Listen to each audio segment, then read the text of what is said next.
Lukas Kapitulo 16. At sinabi rin naman niya sa mga alagad, may isang taong mayaman, na may isang katiwala, at ito'y isinumbong sa kanya na siya'y nagsisira ng kanyang mga pag-aari. At tinawag niya siya, at sa kanya'y sinabi, ano ito na nababalitaan ko tungkol sa iyo? Magbigay sulit ka ng pagiging katiwala, sapagkat hindi ka na maaaring maging katiwala pa. At sinabi ng katiwala sa kanyang sarili, anong gagawin ko? Yamang inaalis sa akin ng Panginoon ko ang pagiging katiwala. Magdukal ng lupa'y wala akong kaya, magpalimos ay nahihiya ako.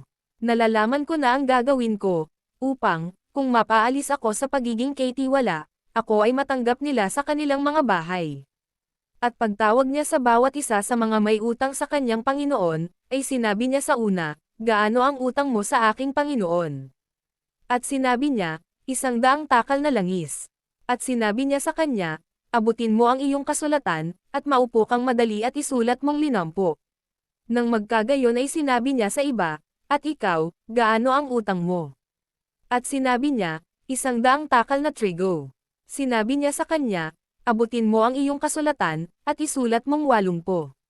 At pinuri ng kanyang Panginoon ang lilong katiwala, sapagkat siya'y gumawang may katalinuhan, sapagkat ang mga anak ng sanglibutang ito, sa kanilang sariling lahi, ay matatalino kaysa mga anak ng ilaw. At sinabi ko sa inyo, makipagkaibigan kayo sa pamamagitan ng kayamanan ng kasamaan, upang, kung kayo'y magkulang, ay kanilang tanggapin kayo sa mga walang hanggang tabernakulo. Ang mapagtapat sa kakaunti ay mapagtapat din naman sa marami, at ang di matuwid sa kakaunti ay di rin naman matuwid sa marami. Kung kayo nga'y di naging mapagtapat sa masamang kayamanan, sino nga ang magkakatiwala sa inyo ng mga tunay na kayamanan? At kung di kayo naging mapagtapat sa kayamanan ng iba, sino ang sa inyo'y magbibigay ng sa inyong sarili?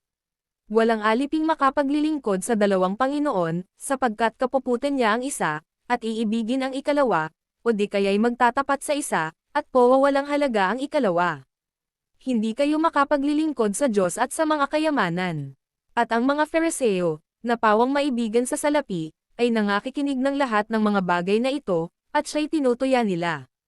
At sinabi niya sa kanila, kayo ang nangagaring ganap sa inyong sarili sa paningin ng mga tao, datapwat nakikilala ng Diyos ang inyong mga puso, sapagkat ang dinadakila ng mga tao ay kasuklam-suklam sa paningin ng Diyos.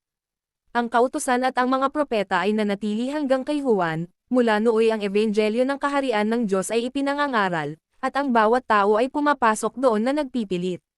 Ngunit lubhang magaan pa ang manggawala ang langit at ang lupa, kaysa mahulog ang isang kudlit ng kautusan. Ang bawat lalaki na inihihiwalay ang kanyang asawa, at mag-asawa sa iba, ay nagkakasala ng pangangalon niya, at ang mag-asawa sa babaeng inihiwalay ng kanyang asawa ay nagkakasala ng pangangalon niya. Mayroon ngang isang taong mayaman, at siya'y nagdaramit ng kulay ube at maselang lino, at sa araw-araw ay kumakain ng sagana. At isang pulubi na ang Pangalay Lazaro, lipos ng mga sugat, ay inilalagay sa kanyang pintuan. At naghahangad na mapakain ng mga mumo na nangahuhulog mula sa dulang ng mayaman, oo, at lumapit pati ang mga aso at hinihimuran ang kanyang mga sugat. At nangyari, na namatay ang pulubi at siya'y dinala ng mga anghel sa sinapupunan ni Abraham, at namatay naman ang mayaman, at inilibing. At sa Hades na nasa mga pagdurusa ay itinangin niya ang kanyang mga mata, at natano sa malayo si Abraham, at si Lazaro ay nasa kanyang sinapupunan. At siya'y sumigaw at sinabi, Amang Abraham, maawa ka sa akin, at syugon mo si Lazaro, upang itubog niya sa tubig ang dulo ng kanyang daliri. At palamigan ang aking dila, sapagkat naghihirap ako sa alab na ito. Datapwat sinabi ni Abraham, Anak, alalahanin mo na ikaw ay tumanggap ng iyong mabubuting bagay sa iyong pamumuhay, at si Lazaro sa gayon ding paraan ay masasamang bagay, datapwat ngayon, ay inaaliw siya rini, at ikaw ay nasa kahirapan. At bukod sa lahat ng ito, ay may isang malaking banging nakalagay sa pagitan namin at ninyo, upang ang mga mag-ibig tumawid buhat dini hanggang sa inyo ay hindi maari, at gayon din walang makatawid mula dyan hanggang sa amin. At sinabi niya, ipinamamanhik ko nga sa iyo, Ama, nasyugon mo siya sa bahay ng aking ama. Sapagkat ako'y may 5 kapatid na lalaki, upang sa kanila'y patutuhanan niya, baka pati sila'y mga parito sa dakong ito ng pagdurusa.